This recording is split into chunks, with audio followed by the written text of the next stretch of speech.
കോഴിക്കോട് ബേപ്പൂരിന് സമീപമായി അപകടത്തിൽപ്പെട്ട ചരക്ക് കപ്പൽ തീപിടിച്ച് കത്തുന്ന വീഡിയോ ദൃശ്യങ്ങൾ പുറത്തുവന്നു. കൊളംബോയിൽ നിന്ന് പുറപ്പെട്ട സിംഗപ്പൂർ ഫ്ളാഗ് സ്ഥാപിച്ച വാൻഹായ് 503 എന്ന കപ്പലിലാണ് തീപിടുത്തമുണ്ടായത്.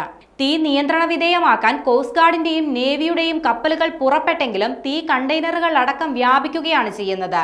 കപ്പലിന്റെ നിയന്ത്രണവും ഇതിനോടകം തന്നെ നഷ്ടമായിട്ടുണ്ട്. കണ്ടെയ്നറിനാണ് തീ പിടിച്ചതെന്നാണ് ദൃശ്യങ്ങളിൽ നിന്നുള്ള പ്രാഥമിക നിഗമനം. നിലവിൽ കപ്പൽ മുങ്ങിയിട്ടില്ല.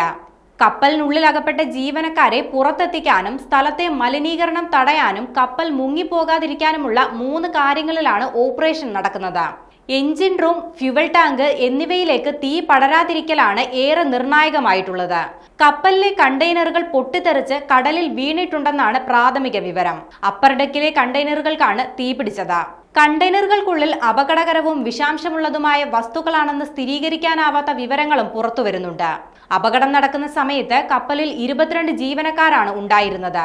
തീ പടരുന്നത് ശ്രദ്ധയിൽപ്പെട്ട 18 ജീവനക്കാർ കടലിലേക്ക് എടുത്തു ചാടിയിരുന്നു. ഇവരെ കപ്പലിൽ തന്നെയുള്ള രക്ഷാബോട്ടുകൾ ഉപയോഗിച്ചാണ് രക്ഷിച്ചത്. അപകടത്തിൽ 5 പേർക്കാണ് പരിക്കേറ്റിരിക്കുന്നത്. അതിൽ ഒരു ജീവനക്കാരന്റെ നില അതീവ ഗുരുതരമാണ്. കൂടാതെ 4 ജീവനക്കാരെ കൂടി കാണാതായിട്ടുണ്ട്. 2 തായ്വാനി, 1 ഇന്തോനേഷ്യൻ, 1 മ്യാൻമർ എന്നീ ജീവനക്കാരെയാണ് കാണാതായിരിക്കുന്നത്. ബേപ്പൂരിൽ നിന്നും 70 കിലോമീറ്റർ അകലെയാണ് അപകടമുണ്ടായിരിക്കുന്നത്. അതുകൊണ്ട് തന്നെ പരിക്കേറ്റവരെ ബേപ്പൂരിൽ എത്തിക്കാനാണ് സാധ്യത.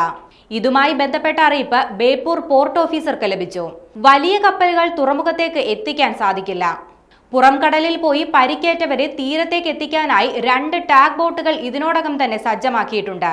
കപ്പലിന്റെ കൂടുതൽ ഭാഗങ്ങളിലേക്ക് തീ വ്യാപിക്കുന്നതിനാൽ വലിയ തോതിൽ കറുത്ത പുകയാണ് ഉയരുന്നത്.